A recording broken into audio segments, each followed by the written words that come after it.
জাতীয় থেকে আন্তর্জাতিক প্রান্তিক জনপদ থেকে নগর চারপাশে ঠিক কী ঘটছে এই মুহূর্তে তা নিয়ে আয়োজন এখন চারদিক।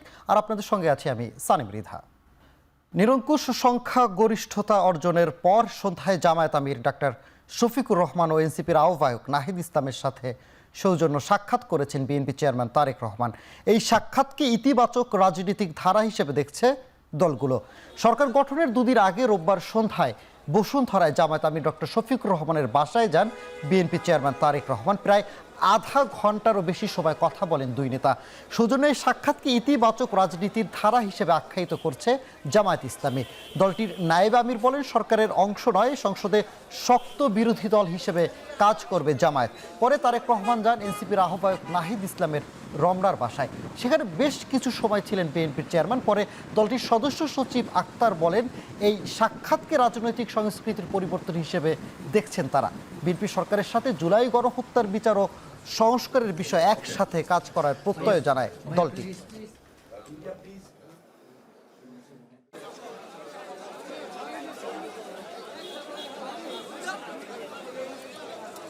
আমরা দুটি দল আলাদাভাবে নির্বাচন করেছি, কিন্তু আমাদের ভিতরে আমরা আশা করি একটা সৌহার্দ্যপূর্ণ পরিবেশের মাধ্যমেই আগামী সময়গুলোকে আমরা রাষ্ট্র পরিচালনায় সরকার এবং বিরোধী দল সমন্বিতভাবেই আমরা দেশের জন্য কল্যাণমূলক কাজ করতে পারব। জামাত ইসলামী এখানে একজন কনস্ট্রাকটিভ শক্তিশালী একটি বিরোধী দলের ভূমিকা পালন করবে। আমরা নিজেদের মধ্যে মতভিন্নতা সত্ত্বেও কিভাবে রাজনৈতিক মতভিন্নতার বাইরে গিয়েও একত্রে দেশের জন্য কাজ করতে পারি সেই বিষয়গুলো নিয়ে আমরা কথা বলেছি।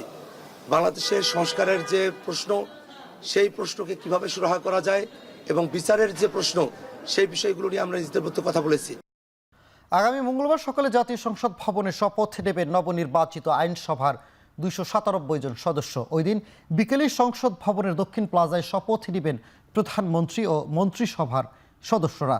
দীর্ঘদিন নিস্তব্ধতা ভেঙে প্রাণচঞ্চল হয়ে উঠেছে শেরেবাংলা নগরের জাতীয় সংসদ ভবন। নির্বাচিত জনপ্রতিনিধিদের শপথের জন্য চলছে জোর প্রস্তুতি। রোববার দুপুরে প্রস্তুতি পরিদর্শনে সংসদ ভবন এলাকায় পরিদর্শন করেন 2/3 সংখ্যা গরিষ্ঠতা পাওয়া বিএনপির প্রতিনিধি দল। এর আগে সকাল থেকে আইনসভার সদস্যদের বরণ করতে সংসদ ভবনের দক্ষিণ প্লাজায় ধোঁয়া মোছার কাজে ব্যস্ত পরিচ্ছন্ন কর্মীরা। এর মধ্যে মন্ত্রিপরিষদের জন্য 50টির বেশি গাড়ি প্রস্তুত করা হয়েছে। শপথ আয়োজন নিয়ে সচিবালয়ে নিজ নিজ দপ্তরে গণমাধ্যমের সঙ্গে কথা বলেন আইন ও তথ্য উপদেষ্টা। মঙ্গলবার দিন সকাল 10টার সময় সংসদ সদস্যদের শপথ হচ্ছে। বিএনপি থেকে আমাদের জানানো হয়েছে যে ওনারা ওইখানে বসেই ওই শপথের পরপরই ওনাদের সংসদীয় দলের যে প্রধান তাকে নির্বাচিত করবেন, হয়তো 11:30-12টার দিকে। আর বিকাল 4টায় সাউথ প্লাজাতে শপথ অনুষ্ঠান হবে মন্ত্রিসভার। শপথ গ্রহণটা হবে 7টি সার্ক দেশ থেকেই প্রতিনিধিত্বের জন্য আমন্ত্রণ পাঠানো হয়েছে। এর বাইরে আর কোনো কিছু আমাদের সরকারি পর্যায়ে জানা নেই। জাতীয় নির্বাচনে 2/3 সংখ্যা গরিষ্ঠতা পাওয়ার পর সরকার গঠনের প্রস্তুতি নিচ্ছে বিএনপি। আগামী 17 ফেব্রুয়ারি এই শপথ অনুষ্ঠানে যোগ দেওয়ার জন্য আমন্ত্রণ জানানো হয়েছে 13 দেশের সরকার ও রাষ্ট্রপ্রধানকে। এর মধ্যে ভারতের লোকসভার স্পিকার ওম বিরলা ও পররাষ্ট্র সচিব বিক্রম মিশ্রি শপথ অনুষ্ঠানে যোগ দেবেন। ভারতের প্রধানমন্ত্রী নরেন্দ্র মোদীকে আমন্ত্রণ জানানো হলো, পূর্ব নির্ধারিত কর্মসূচির কারণে তিনি অনুষ্ঠানে উপস্থিত থাকতে পারছেন না। এছাড়া প্রধানমন্ত্রী শপথ অনুষ্ঠানে যোগ দেবেন ভুটানের প্রধানমন্ত্রী শেরিং তবগে, নেপালের পররাষ্ট্রমন্ত্রী বালা নন্দ শর্মা। যোগ দিতে পারেন পাকিস্তানের উপপ্রধানমন্ত্রী ইসহাক দার। এছাড়াও চীন, সৌদি আরব, তুরস্ক, সংযুক্ত আরব আমিরাত, কাতার, মালয়েশিয়া, ব্রুনাই, শ্রীলঙ্কা, মালদ্বীপ সরকারের প্রধানকেও আমন্ত্রণ জানানো হয়েছে।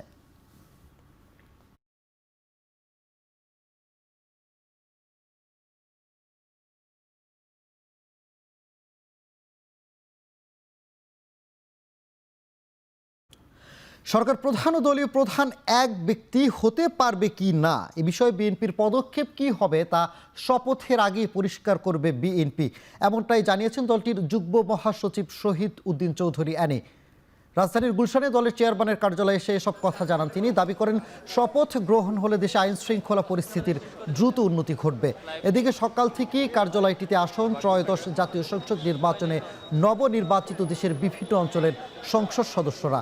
তারেক রহমানকে শুভেচ্ছা জানানোর পাশাপাশি চলমান নানা ইস্যুতে কুশল বিনিময় করেন তারা। এছাড়া এদিন কার্যালয়টি দলের মহাসচিব মির্জা ফখরুল ইসলাম আলমগীর, স্থায়ী কমিটির সদস্য নজরুল ইসলাম খান ও সালাউদ্দিন আহমেদের উপস্থিতি দেখা যায়।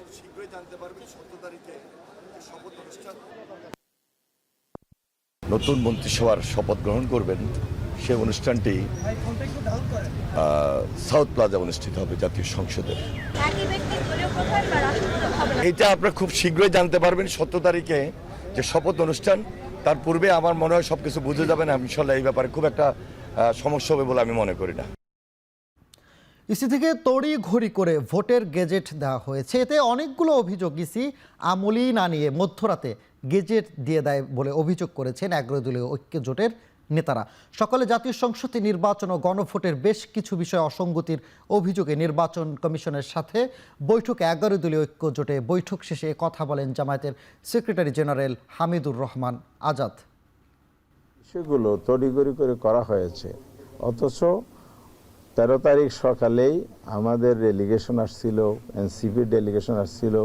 তারা বলেছে আপনারা গেজেট প্রকাশ করবেন না, আমাদের এই কমপ্লেনগুলো আছে, পুনর্গণনা বিশেষ করে এই কয়টি আসন স্থগিত রেখেই পুনর্গণনার মধ্য দিয়ে স্বচ্ছতার সাথে আপনারা রেজাল্টটা দেন, তারপরে গেজেট দেন।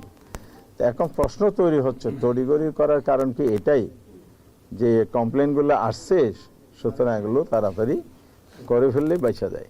আমরা শপথ গ্রহণ করব, পার্লামেন্টেও যাব, আমরা গঠনমূলক ভূমিকা পার্লামেন্টে রাখব এবং আমাদের জন্য রাজপথও খোলা থাকবে। তড়ি ঘড়ি করে নয়, নিয়ম মেনে নির্বাচনের গেজেট প্রকাশ হয়েছে বলে জানিয়েছে নির্বাচন কমিশনার আনারুল ইসলাম সরকার। নিজ কার্যালয় গণমাধ্যমকে তিনি জানান, ফলাফল নিয়ে কারো অভিযোগ থাকলে হাইকোর্টের শরণাপন্ন হতে পারে। গরির তো কোনো প্রশ্নই আসে না। নিয়মের ভিতরে নিয়ম অনুযায়ী গেজেট প্রকাশের যে সময়কাল, এটি তো আমরা আরো আশাবাদী ছিলাম যে আরো আগে যদি দেয়া যেত ভালো হতো। কবে কখন এই শপথ অনুষ্ঠিত হবে সেটি এখনো আমরা অফিসিয়ালি অবগত নই। সেটি অফিসিয়ালি অবগত হলে পরে আপনারা অবশ্যই জানতে পারবেন। এবারে জাতীয় নির্বাচনে সবচেয়ে বেশি ভোট পেয়েছে নিরঙ্কুশ জয় পাওয়া বিএনপি। 49.97% ভোট গড়ে পড়েছে বিএনপির বাক্সে। আর দ্বিতীয় সর্বোচ্চ ভোট পেয়েছে জামায়াত ইসলামী, তাদের হিস্সা 31.76%। নির্বাচন কমিশনের দেওয়া তথ্যে উঠে এসেছে এই পরিসংখ্যান। আর জোটগতভাবে বিএনপি নেতৃত্বাধীন জোটের ভোট পেয়েছে 51.09%। আর জামাত সমর্থিত 11 দলীয় জোট পায় 38.92% ভোট। দেশের বড় দুই রাজনৈতিক দল বিএনপি জামাত জোট সব মিলিয়ে 93.6% ভোট পেয়েছে। এছাড়া ইসলামী আন্দোলন 2.70% ও জাতীয় পার্টি পায় 0.89% ভোট। অন্যদিকে সারা দেশে 2028 জন প্রার্থীর মধ্যে স্বতন্ত্র প্রার্থীরা ভোট পেয়েছেন 5.79%। ভোটে অংশ নেওয়া 50টি দলের মধ্যে বাংলাদেশ মুসলিম লীগ, বাংলাদেশ জাতীয় পার্টি সহ 9টি দল উল্লেখ করার মতো কোনো ভোট পায়নি।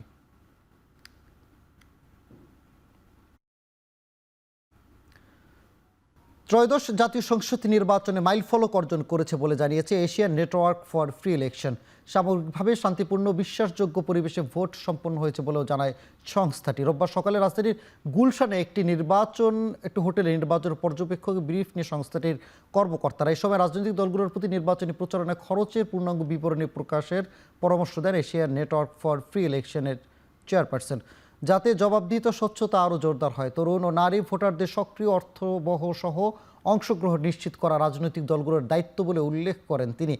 একই সঙ্গে ভোট গণনা প্রক্রিয়া আরও স্বচ্ছ নিরপেক্ষ করার আহ্বান জানান নির্বাচন পর্যবেক্ষক সংস্থাটির chairperson.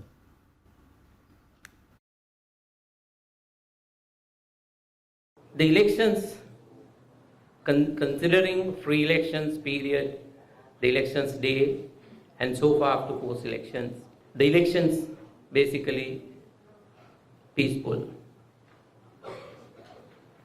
and orderly, and also credible.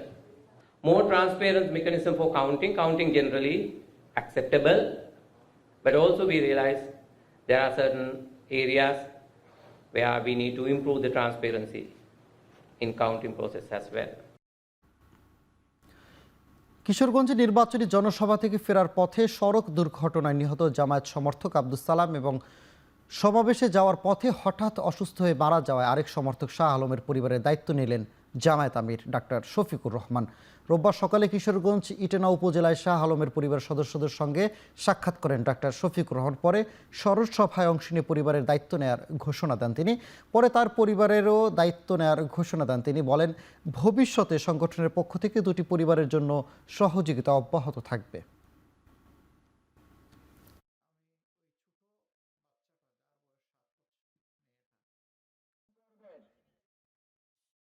আপনারা এই পরিবারের সাথে থাকবেন, আমি ইনশাল্লাহ আপনাদের সাথে আছি।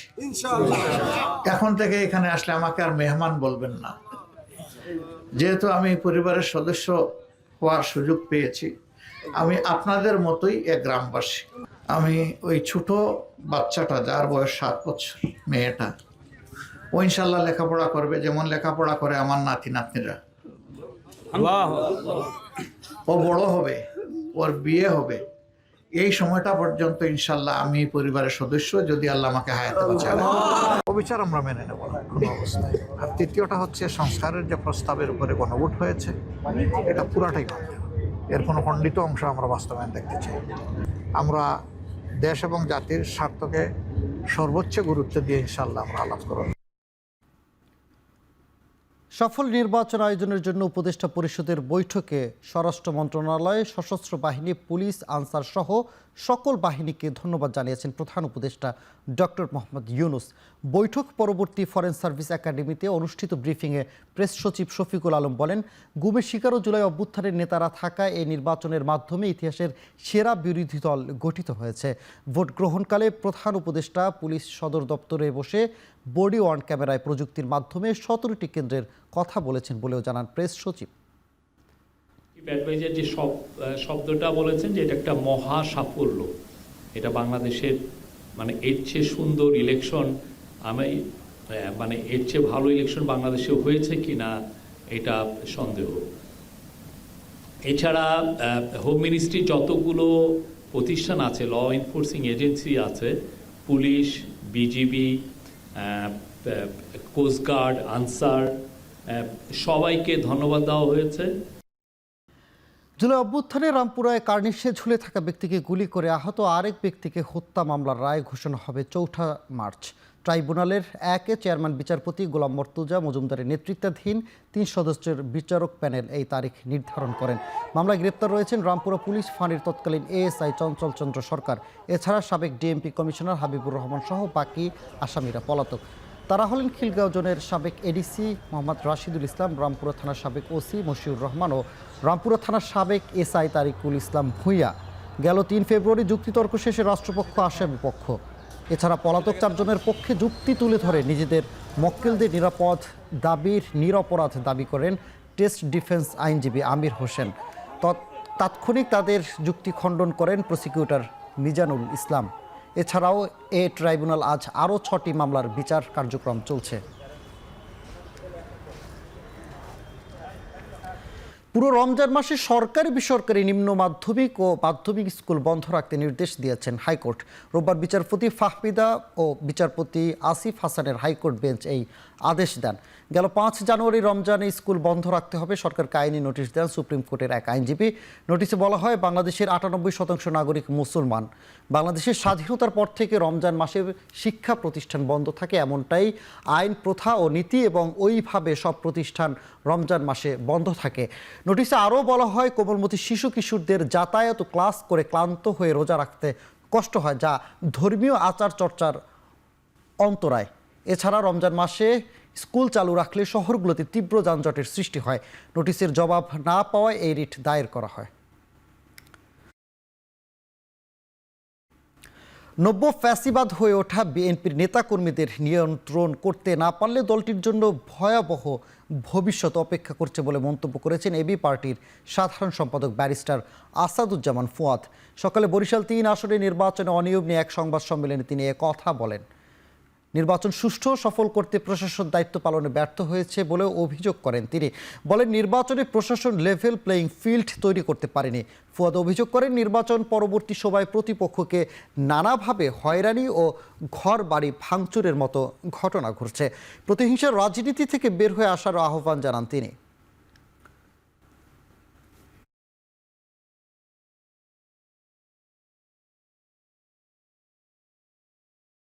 জনাব তারেক রহমানকে আহ্বান করছি যে ৩১ দফার উপরে ভিত্তি করে আপনি বাংলাদেশ বদলাবেন বলে ওয়াদা করেছেন, আমরা সেটা কাগজ কলমে না, আমরা অ্যাকশনে দেখতে চাই। আপনার দলের গুন্ডা, মাস্তান, চাঁদাবাজ, সন্ত্রাসীদেরকে আপনি কিভাবে ডিল করবেন তার উপরে ডিপেন্ড করবে আপনি ক্ষমতায় গভর্নেন্সে সফল হবেন কি হবেন না। আপনার দলের এই ক্রিমিনাল গ্যাংদেরকে যদি আপনি নিয়ন্ত্রণ করতে না পারেন, আপনি নিশ্চিত থাকেন আপনার জন্য ভয়াবহ ভবিষ্যৎ অপেক্ষা করছে। নির্বাচন পরবর্তী সব ধরনের সহিংসতা বন্ধ এবং হামলায় জড়িতদের দ্রুত গ্রেপ্তারের দাবি জানিয়েছে ইসলামী ছাত্র শিবির। রোববার বিকেলে জাতীয় প্রেস ক্লাবের সামনে বিক্ষোভ মিছিল শেষে এ দাবি জানান সংগঠনটির নেতারা। এর আগে বাইতুল মোকরমের উত্তর গেট থেকে বিক্ষোভ মিছিল করে তারা। এ সময় শিবির নেতারা বলেন বিএনপি বিরোধী নেতাকর্মীদের উপর হামলা করে ফ্যাসিবাদী কায়দায় দেশ চালাতে চাচ্ছে। দ্রুত এমন হামলা বন্ধ না হলে বৃহত্তর আন্দোলনের হুঁশিয়ারি দেন তারা।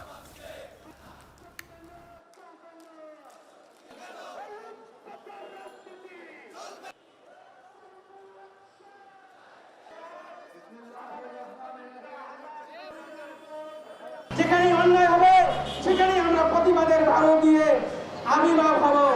যে ভাবি হোক আপনারা ক্ষমতায় আসছেন, আমরা আপনাদের ওয়েলকাম জানাই। ভালোভাবে চালান, মানুষের মধ্যে জুলুম করবেন না। জুলুম যদি অব্যাহত থাকে এদেশের ছাত্র সমাজ আবার ওই রাজপথের সমাধান দেবে ইনশাআল্লাহ। সিলেটে কৃষি বিশ্ববিদ্যালয়ের সাদা দলের 2 গ্রুপের শিক্ষকদের মধ্যে হাতাহাতির ঘটনা, অন্তত 6 জন আহত হয়েছেন। রোববার বিকেলে উপাচার্যর কার্যালয়ে এই ঘটনায় বিশ্ববিদ্যালয়ের উপাচার্য প্রফেসর ডক্টর আলিমুল ইসলাম আহত হন। পরে এ নিয়ে বিশ্ববিদ্যালয়ের সাদা দলের সভাপতি ডক্টর মেহতাজুল ইসলাম জানান, দুপুরে বিশ্ববিদ্যালয়ের চলমান প্রভাষক নিয়োগ প্রক্রিয়ায় অনিয়ম নিয়ে কয়েকজন শিক্ষক ভিসির সাথে আলোচনা করতে যান। সে সময় ভিসির সাথে বাকবিতণ্ডা হলে পরে উভয় পক্ষের মধ্যে হাতাহাতির ঘটনা ঘটে। তবে বিশ্ববিদ্যালয়ের উপাচার্য জানান, নিয়োগ প্রক্রিয়ায় কোনো অনিয়ম হয়নি। তারা কার্যালয়ে বিশ্ববিদ্যালয়ের কয়েকজন শিক্ষক অন্যায়ভাবে বিশৃঙ্খলা সৃষ্টি করেন বলে অভিযোগ করেন তিনি। আমরা মিটিংয়ের মাধ্যমে সকল সাদা দলের শিক্ষকরা ওনার সচিবালয়ে গেছি। যাওয়ার কারণে ওনার সঙ্গে আমরা কথা বললাম যে আসলে বিগত 15 বছর যে অনিয়মটা হয়েছে, আর আপনি এই যে গত 2-3 মাসে যে অনিয়মটা করছেন, বিগত 15 বছরকে আপনি ছেড়ে যাচ্ছেন। তাহলে আসলে তো আমাদের তো এই যে 24-এর যে এত গণ-অভ্যুত্থান, এত যে আত্মহতি দিল, তাহলে তার কি হলো? এটা তো অন্যায় হচ্ছে।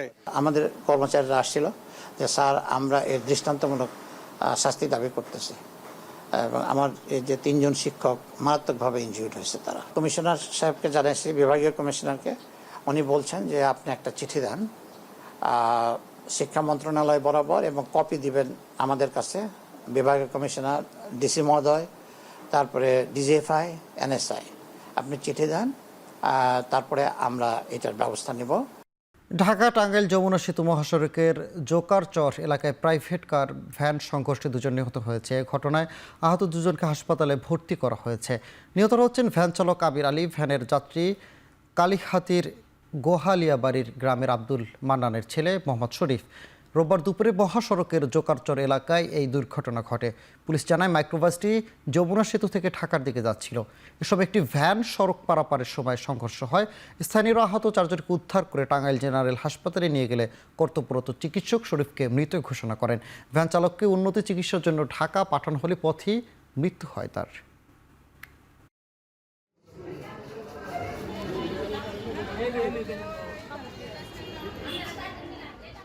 পাকিস্তানের সাবেক প্রধানমন্ত্রী ও কারাবন্দী পিটিআই নেতা ইমরান খানের শারীরিক অবস্থার অবনতি। এমন পরিস্থিতিতে সমর্থকদের বিক্ষোভ ও সাবেক ক্রিকেটারদের দাবির মুখে ইমরান খানকে হাসপাতালে নেওয়ার সিদ্ধান্ত নিয়েছে শেহবাজ শরীফ প্রশাসন। সামাজিক যোগাযোগ মাধ্যমে এক্স পোস্টে বিষয়টি নিশ্চিত করেছে সরকারের সংসদ বিষয়ক মন্ত্রী তারিক ফজল চৌধুরী। তিনি জানান, চোখের চিকিৎসার পাশাপাশি ইমরান খানের যাবতীয় স্বাস্থ্য পরীক্ষা করা হবে। এর জন্য গঠন করা হবে মেডিকেল বোর্ডও। স্বাস্থ্যের মতো সংবেদনশীল বিষয়ে কোনো রাজনীতি করা উচিত নয় বলেও মন্তব্য করেন তিনি। এদিকে তোষাখানা 2 মামলায় দেয়া সাজা স্থগিত এবং চিকিৎসা ও মানবিক কারণ দেখে ইসলামাবাদ হাইকোর্ট জামিন আবেদন করেছেন ইমরান খানের আইনজীবী। গত বছরের ডিসেম্বর একটি বিশেষ আদালতে তোষাখানা 2 মামলায় ইমরান খান ও তার স্ত্রী বুশরা বিবিকে 17 বছর করে কারাদণ্ড দেন।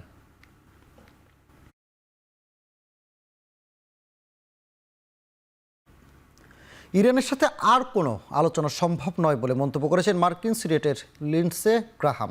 মিউনিখে চলমান 62তম বিশ্ব নিরাপত্তা সম্মেলনে এ কথা বলেন তিনি। ইরানের সরকারের পতনের সিদ্ধান্ত থেকে এখন পিছিয়ে গেলে তা সবচেয়ে বড় ভুল হবে বলেও মন্তব্য করেন লিন্ডসে গ্রাহাম। এছাড়া তেহরানের আর সময় দেওয়া উচিত হবে না বলেও মন্তব্য করেছেন ইউক্রেনের প্রেসিডেন্ট ভলোদিমির জেলেনস্কিও। এর মধ্য দিয়ে ইরানের সপ্তাহব্যাপী অভিযান চালানোর জন্য মার্কিন সেনাবাহিনীকে প্রস্তুত হচ্ছে বলে প্রতিবেদন প্রকাশ করেছে রয়টার্স। পাল্টা জবাব দিতে হাজার হাজার মিসাইলও প্রস্তুত বলে আগে থেকে হুঁশিয়ারি দিয়েছে তেহরানও। তবে ইরানের বিরোধী দলীয় নেতা ও নির্বাসিত যুবরাজ রেজা পাহলভি মনে করছেন, খামেনি শাসন ব্যবস্থা এখনও পতনের দ্বার প্রান্তে।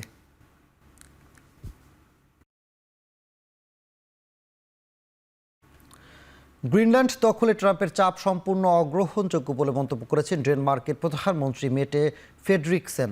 এছাড়া আর্কটিক অঞ্চলটি বিক্রির জন্য নয় বলেও মিউনিখের নিরাপত্তা সম্মেলনে যোগ দিয়ে ফের জানান তিনি। এ সময় ফ্রেডরিকসের উদ্বেগ প্রকাশ করে বলেন, গ্রিনল্যান্ডের মানুষ প্রত্যাখ্যান করলে অঞ্চলটি দখলে কূটকৌশলী অব্যাহত রেখেছেন মার্কিন প্রেসিডেন্ট। এদিকে একই সামিটে যোগ দিয়ে গ্রিনল্যান্ডের প্রধানমন্ত্রী যুক্তরাষ্ট্রের ডেনমার্কের স্বায়ত্তশাসিত অঞ্চলটি দখলের পরিকল্পনাকে জঘন্য বলে উল্লেখ করেন। তবে চলমান উত্তেজনার কমাতে সংলাপের পথ খোলা আছে বলেও জানান তিনি। এছাড়া সংবাদ সম্মেলনে গ্রিনল্যান্ডের স্বাধীনতা সার্বভৌমত্ব অক্ষুণ্ণ রাখার লড়াইয়ে পাশে থাকার প্রতিশ্রুতি দিয়েছে কানাডা ও জার্মানি।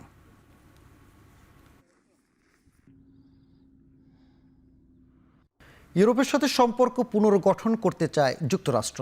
জার্মানির মিউনিখে অনুষ্ঠিত বার্ষিক নিরাপত্তা সম্মেলনে এ কথা বলেন মার্কিন পররাষ্ট্রমন্ত্রী মার্কো রুবিও। এ সময় ইউরোপের নিরাপত্তার প্রতি জোর দেন তিনি।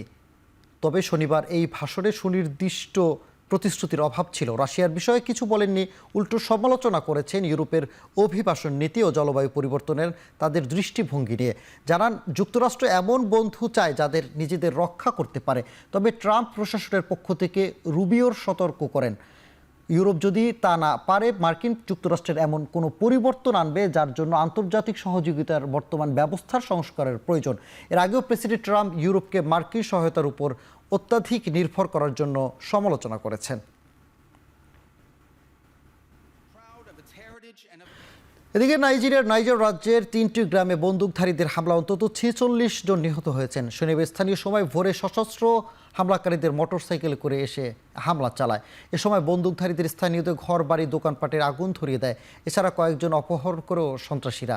নাইজেরিয়ার রাজ্য পুলিশের মুখপাত্র ওয়াসিম আবিউদ্দিন জানান, অপহরিতদের প্রকৃত সংখ্যা জানা না গেলেও তাদের উদ্ধারে ও ক্ষয়ক্ষতিতে মূল্যায়নে কাজ করছে পুলিশ। বছরের পর বছর ধরে বোকো হারাম সহ একাধিক সন্ত্রাসী গোষ্ঠীর ক্রমাগত হামলায় বিপর্যস্ত নাইজেরিয়া। এছাড়া নতুন করে দেশটিতে অস্থিরতা বাড়াচ্ছে সশস্ত্র অপহরণকারী চক্র। এ মাসের শুরুতে নাইজেরিয়ার কাওরা ও কাটসিনা রাজ্যে বন্দুকধারীদের হামলায় প্রায় 200 জন প্রাণ হারান। এপি বাটিডিন নামে একটি প্রাণঘাতী বিষ প্রয়োগ কারাগারে মারা যান রাশিয়ার বিরোধী নেতা ও পুতিনের কড়া সমালোচক অ্যালেক্স নাভালনি।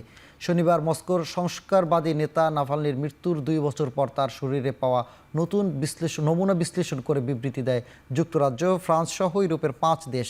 রুশ সরকারের বিরোধী মত দমন এই হত্যাকাণ্ডের ঘটনা বলে দাবি করেন তারা। এছাড়া নাভালনির মৃত্যুর জন্য রুশ প্রেসিডেন্ট ভ্লাদিমির পুতিনকেও দায়ী করেছে দেশগুলো। রুশ সংস্কার দুর্নীতির বিরুদ্ধে কথা বলে নাভালনিকে 2021 সালে আটক করে রুশ পুলিশ।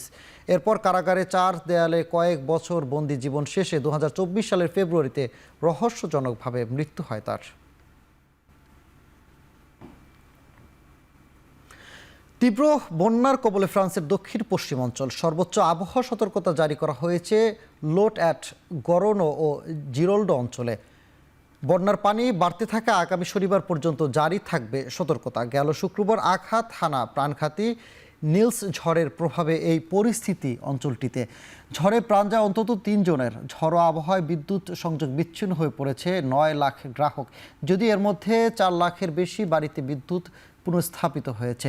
অন্যদিকে ইউরোপের আরেক দেশ পোল্যান্ডের হিমাস্কের নিচে তাপমাত্রায় দীর্ঘায়িত হওয়ায় বরফ জমে রয়েছে হেল উপদ্বীপ অঞ্চলে।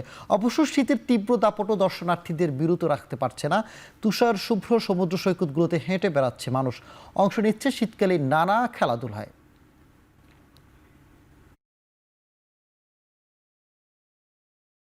আগামী 23 ফেব্রুয়ারি থেকে শুরু হচ্ছে বিসিএল এর ওয়ানডে ফরম্যাটের 22তম আসর। নর্থ, ইস্ট, সেন্ট্রাল ও সাউথের 4টি ভিন্ন জোনে খেলবেন 60 জন ক্রিকেটার। বিসিএল এবারের আসরে সাউথ জোনে ফিরছেন ইনামুল হক, বিজয় সেন্ট্রাল জোনে মোসাদ্দেক হোসেন, নর্থ জোনে খেলবেন সাব্বির রহমান, নর্থ জোনে টি-20 অধিনায়ক লিটন দাসের সাথে আছেন তানজিদ তামিম, নাজমুল শান্ত, তাওহিদ হৃদয়, শেখ মাহাদি, তাজুল ইসলাম, নাহিদ রানা, রিশাদ হোসেন ও শরীফুল ইসলাম। তবে ওয়ার্কলোড ম্যানেজমেন্টের জন্য পুরো টুর্নামেন্ট থেকে বিশ্রামে দেওয়া হয়েছে তাসকিন আহমেদকে। এছাড়া ইনজুরির কারণে খেলতে পারবেন না মাহমুদুল হাসান জয়।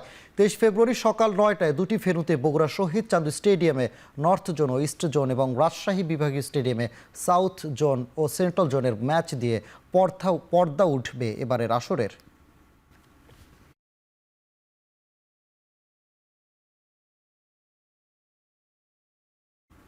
এদিকে 2026 টি-20 বিশ্বকাপের সর্বপ্রথম দল হিসেবে সুপার 8-এ উঠল ওয়েস্ট ইন্ডিজ। নিজেদের টানা 3 জয়ের পথে ক্যারিবীয়রা 9 উইকেটে গুড়িয়ে দিয়েছে নেপালকে।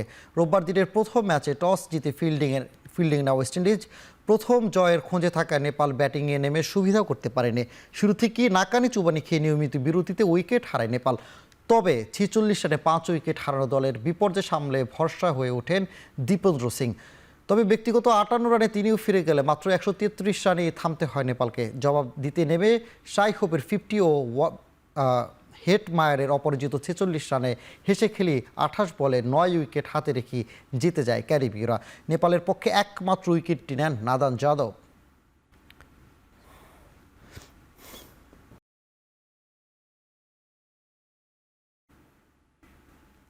দর্শক, শেষ করছি এখন চারদিক। এখন টেলিভিশন ওয়েবসাইটে দেখতে ভিজিট করুন www.ekon.tv। এছাড়া ফেসবুকে দেখতে ভিজিট করুন facebook.com/tv.ekon এবং ইউটিউবে দেখতে ভিজিট করুন youtube.com/c/ekontv।